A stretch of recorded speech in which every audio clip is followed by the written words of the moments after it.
Morning. So we're in Heidelberg today. Very exciting for me. Yeah. Heidelberg is actually super lovely. Just from what we were walking through yesterday, which was great, and this morning. It's a 300-meter hike up this hill to the castle though, but where the hostel is right beneath it, so it's literally only this 300-meter hike that we've got to walk, which is good. If we were further away, it might have been slightly more difficult. Yeah. But we're doing it right fresh in the morning before a bunch of tourists get there, so hopefully it won't be too busy. Yeah. So what time is it at the moment? Like 9:30, 45? 9:30 on the dot? 9:30 on the dot. So tours start at 10:15. I kind of really want to go on one of those. And there's apothecary and everything, and they're all ruins as well. So I think there's one section that's a recreation, but the rest of it's ruins. Yeah, so we'll do that. 2:30 there's a tour of Old Town, and then there's also the Philosopher's Walk on the opposite side of the hill over the river that I also want to do in late afternoon. So today's all about her. Just like most of the time was all about you. Yeah, that's fair. Yeah.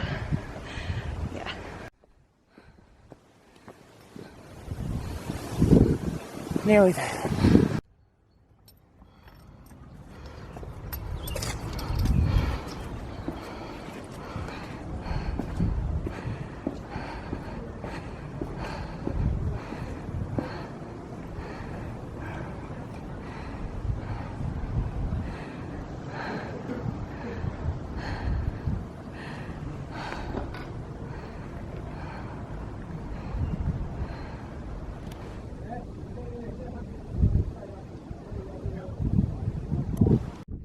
Our first full glimpse of the castle that we haven't seen from ages away, or only the top towers. It looks really good. So the view from up here is absolutely incredible. We're not even fully at the top, and it's so beautiful.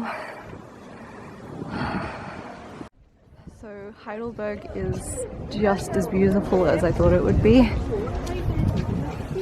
It's absolutely stunning. I'm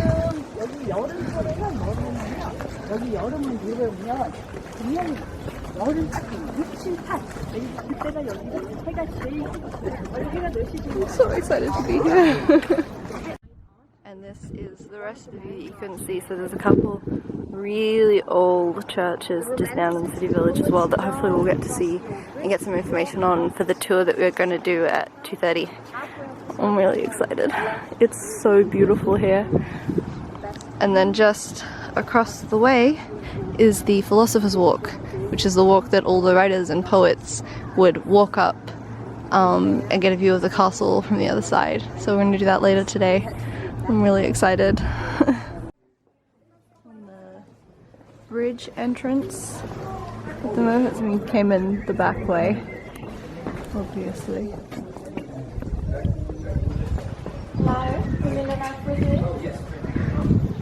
It's absolutely beautiful here.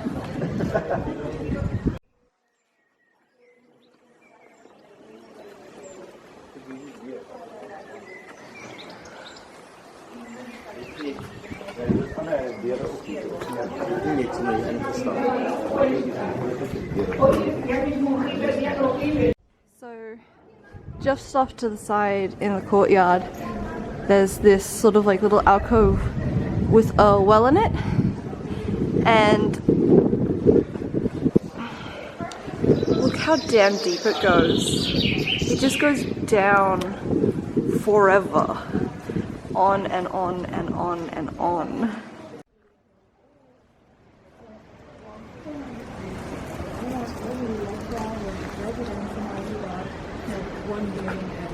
According to his needs of representation. Wow. My life was and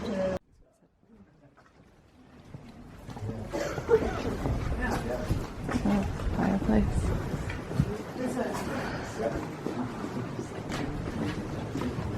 It's absolutely beautiful.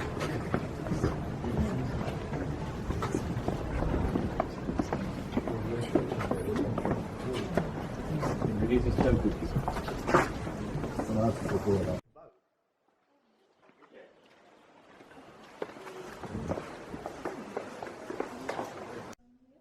So this is the Great Hall of the castle. It's been set up for events and things, and you can rent it out for concerts and birthdays.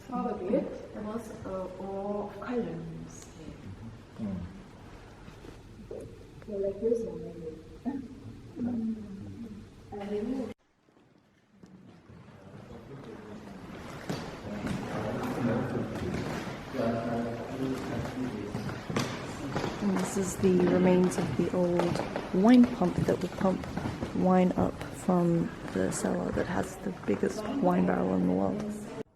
So all of the statues on the outside are reproductions. The originals are housed inside of the museum, but they also represent sort of a heraldic line of the Wittelsberg, so all important people in the family line, which is super cool.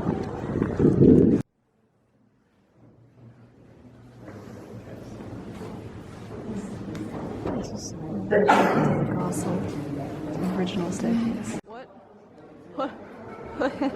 That is a big wine barrel. I could skull that one. No, he couldn't. No one could. How many liters did she say it was? She said, I can't remember the liter number, but It was like- she said it was 55 to 56,000 gallons. Jesus. Oof. It is. Look how big it is. It's literally like 2 stories tall. What? So we're inside the apothecary. Very exciting for me. I just read a bunch of information on humors and how ancient apothecaries sort of would diagnose people. Really super interesting.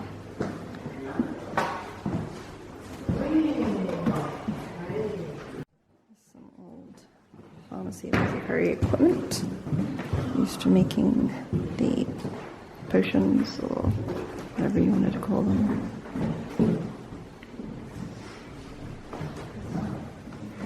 Box of ingredients.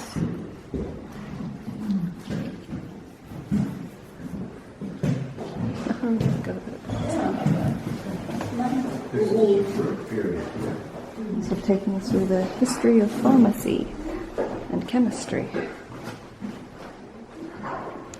would be what I guess the back of an apothecary shop would look like. All storage and things like that.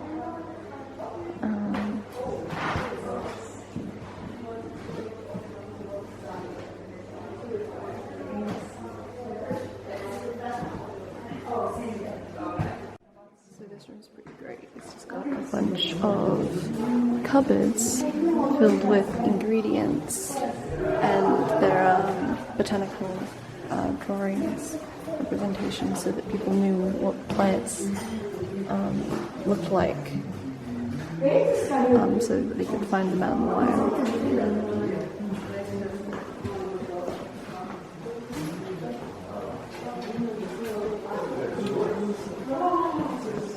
It's really cool. Got a whole bunch of stuff just showing what the ingredients, and I'm gonna read a bit of information on the stuff here. Hey guys, it's just a triangle full of pills. It's just a flask full of pills.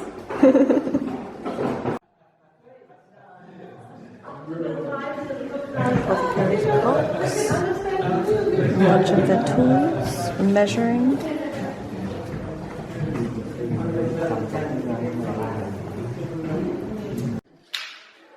a whole bunch of porcelain receptacles in here as well.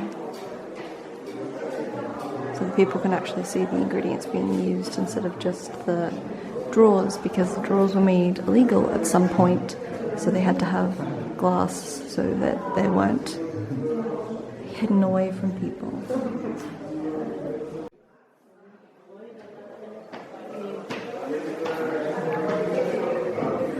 Another sort of backroom area, you can see an example of the window that would be open to a client so they can see the work happening in the back room.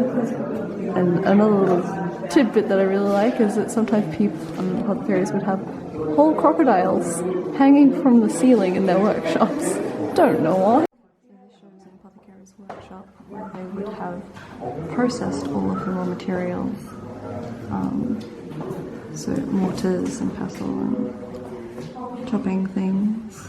A bunch of really old microscopes for inspecting materials.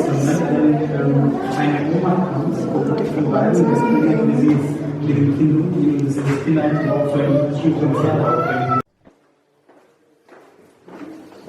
Oh wow. So much reduction stuff here. Look at all the materials and stove pieces and things. Wow. So, I've just learned that the Bunsen burner was invented by Professor Robert Bunsen, who was a scholar at the University of Heidelberg, who invented it in 1855. Back out of the apothecary. It was a lot bigger than we'd anticipated. It was interesting, but there was way too much information. Yeah, there were like blocks and blocks of text. And it was super interesting to me. I read a lot of it, as you can probably tell from the video. Poor James was just sitting there going, I can't read. yeah. I can read, I just can't read that much text. Yeah, it was a lot. It was even a lot for me at the end there, and we skipped a couple at the end, like, we're done, we can't read anymore. But it was really super interesting. It sort of just talked about the history of apothecaries and the transition from alchemy into chemistry, and all the different equipment used and the laws surrounding display. I found it super interesting. Yeah, so we're just probably gonna go and find some place to have lunch. Yeah, I think we've pretty much done everything inside the castle. I think the only thing left to do is like exit the main castle area out the front that way, and go around to like what's little left of the park area. But yeah. So this is Elizabeth Gate. It was apparently built in one night as a surprise for his wife, Elizabeth Stewart. It's cool. And the view you get of the castle from this angle is spectacular. Oh.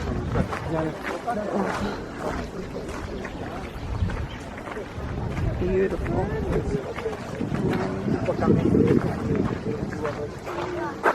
Look down where everything is growing up the walls.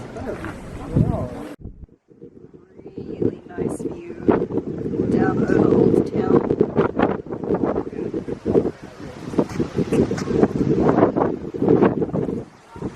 And over to the old round tower.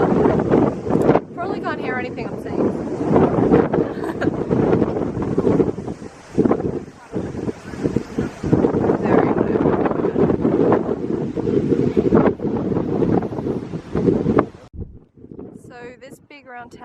Tower here is known as the Thick Tower, and it was blown up in 1693 in the Palatinate War of Succession. Yeah, these ruins are truly spectacular. They're something else. It's absolutely gorgeous. So that's the powder tower, the gunpowder tower. And a whole section of the wall was just bombed off in the War of Succession, or maybe by the French later, sometime after. I can't remember exactly what the tour guide told us. But that's really impressive, that chunk of wall just resting there.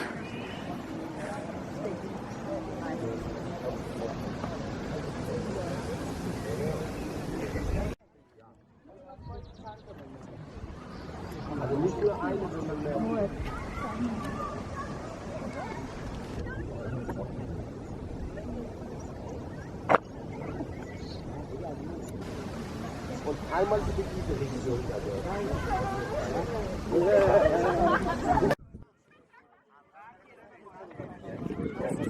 is like a nose.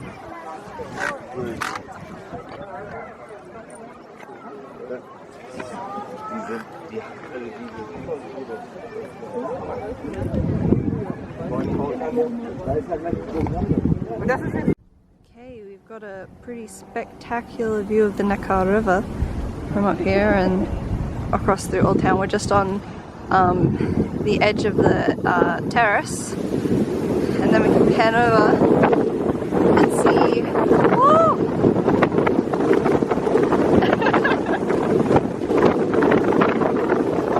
Just wait for the wind to pass.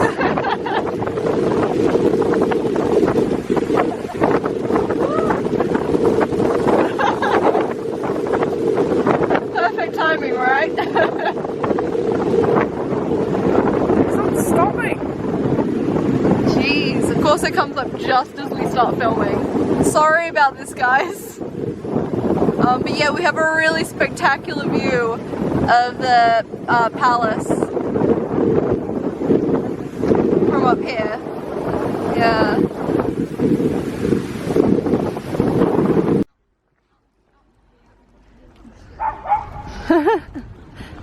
A little bit of excited little dog.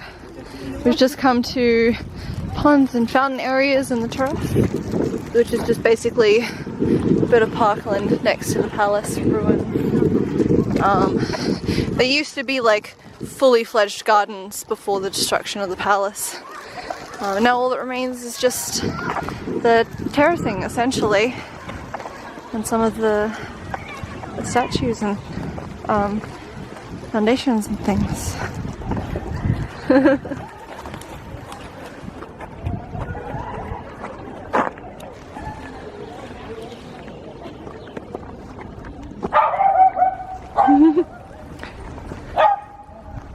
Ooh, small dog saw big dog. Big dog is very calm. Aww. Aww. This is cool. Cool door. What's inside the cool door?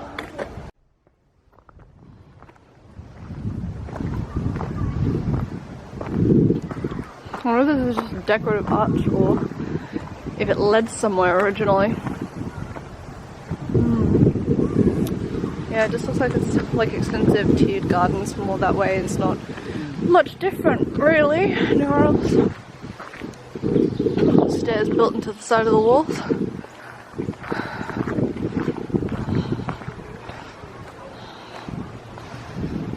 This is really nice. I think it's one of the top tiers.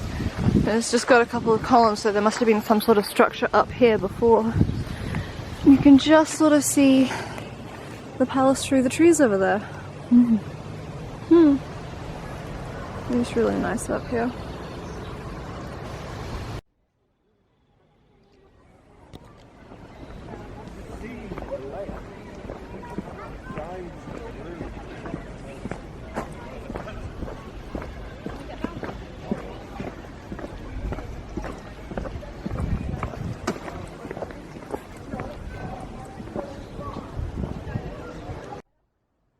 Walking down a pathway and there's this awesome house and they've got their own like little bench seating alcove area.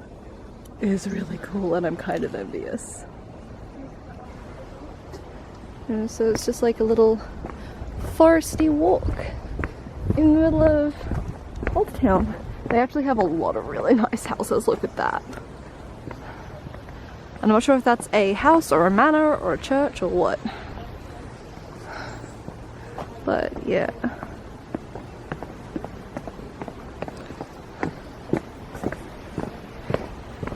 Yeah, Heidelberg is really, really super beautiful.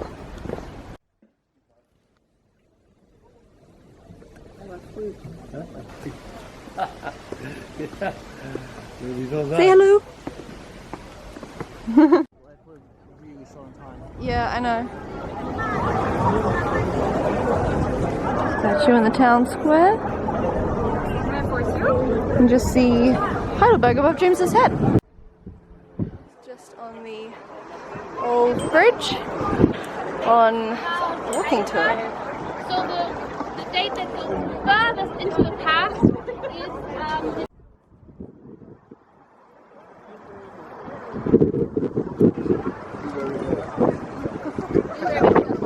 So a little bit of information that we're learning on the walking tour is that the first mention of Heidelberg was in 1192 in the Detour Monastery, and the castle was founded about 100 or so years later, sometime in the 1200s. So yeah, this is a really, really old part of Germany.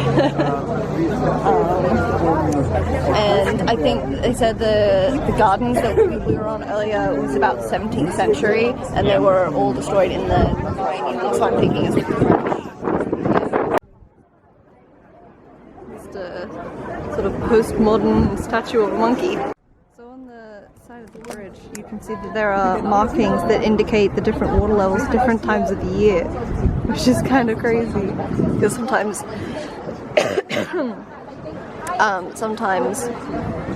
the water level comes up against the street that's just down below us, so they can't drive on it, so they need to keep track of how high the water level is throughout the year. So we've discovered what the deal with the monkey is.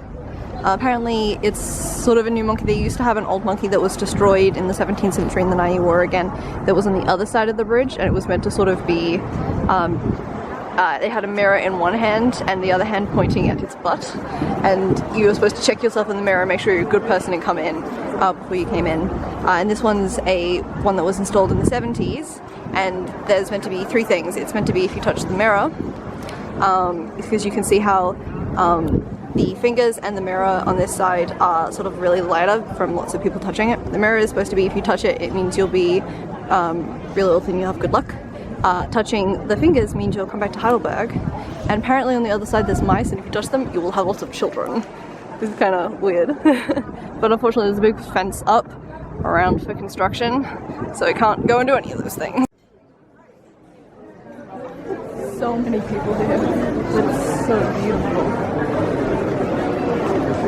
Oh, look at that. Look down there. Heidelberg is lovely. Honestly, we could have spent days here, but I didn't think there was as much to do as there is actually. So another quick interesting fact, apparently Heidelberg had witch burnings. So, there you go.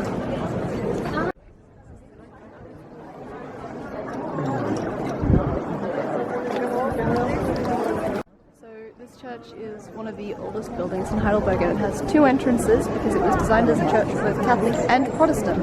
So they've got two separate entrances, and there used to be a wall that separated the two churches, but it was torn down in World War II by a priest who also made a foundation that sent food to the concentration camps. Supported the foundation. He didn't Also supported it, sorry. but he spoke Hebrew, so and he spoke Hebrew, and did, when there weren't any rabbis available, he did the Jewish ceremonies for them.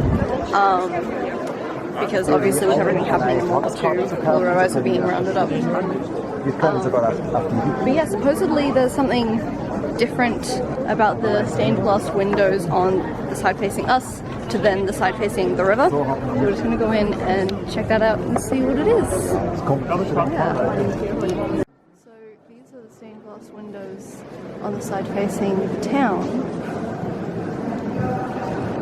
And then these are the stained glass windows on the other side. So what we think has happened is in World War II, or whenever there was bombing, they were shattered and they've now been replaced. And also up here as well, you can see where that wall was taken away in the middle as well. These beautiful carvings on ceilings.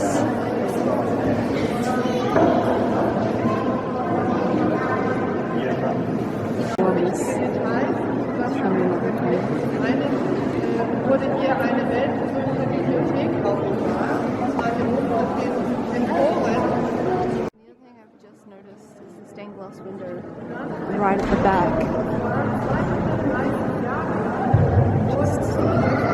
It's absolutely stunning stained glass window. So this is the main road and supposedly is one of the longest in Europe at 1.6 kilometers. It goes all the way through the town.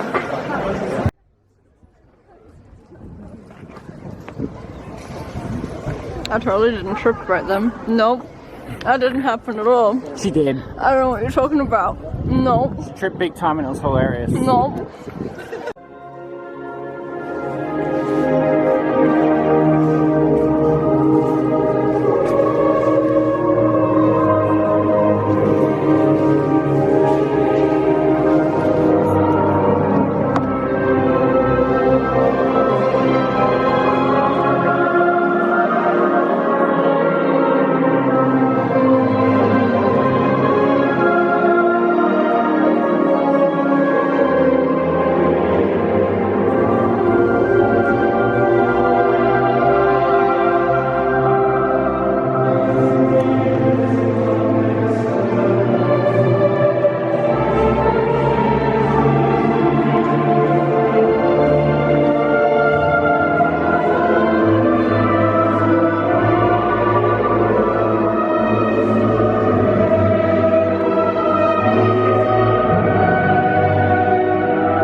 But on the ground in bricks there is a circle, and that's as a reminder for the book burnings that occurred in World War II in the square.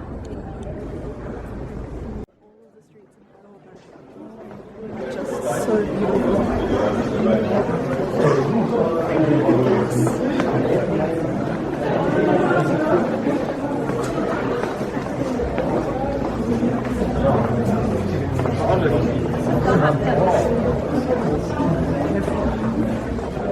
Where do you go? It's closed again. Didn't know it was very closed.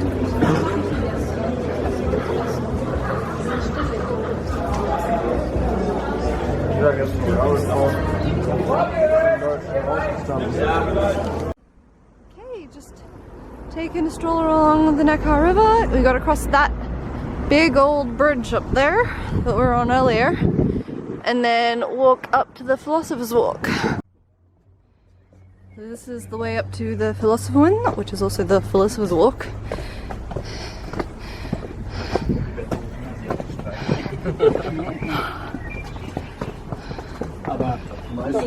Really super kind of peaceful. Sort of can't see into people's yards because of the fence. The big brick walls. They're all covered in moss. The walls are closing in on them, Georgia. Yeah. There's cobblestone, so James is suffering. He's suffering quite a lot. Yeah. But yeah, it's all nice and leafy green, so it's nice and shady and you get the sun filtering through. So just off the main path there is these little sort of semicircular areas.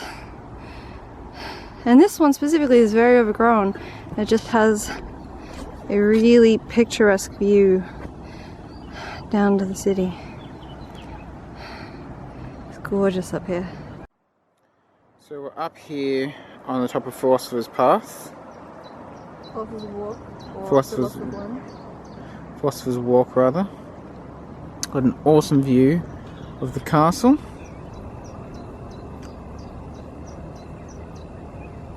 And then over this way we got the church, or the church that was the Protestant Catholic cross. The then we Catholic church. Wasn't it the Protestant church? No, it was Catholic, and then Catholic. it changed to Protestant, so they ran out of money because the Catholics were funding it. There you go. Yeah, because Heidelberg used to be predominantly Catholic, and then it changed at some point to Protestant with one of its electors that lived in the castle. And there we go. A lovely view of the crane. I'm just trying to video the nice walk that we're going on.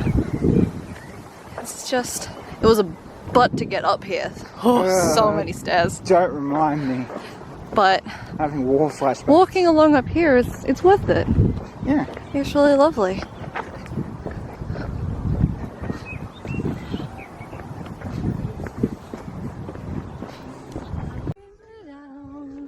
And can you hear the drumming? There's a revolution coming. From the bottom, can hold me down, I'm rising up from the ground.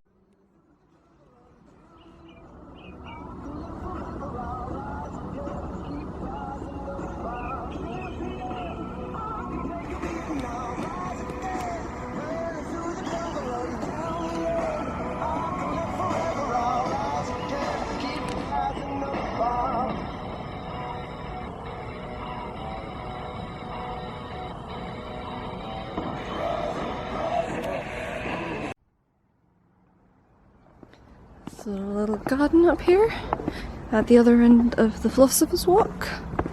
We think it's the other one. Well, pretty sure it's the other end. Don't see it going on any further.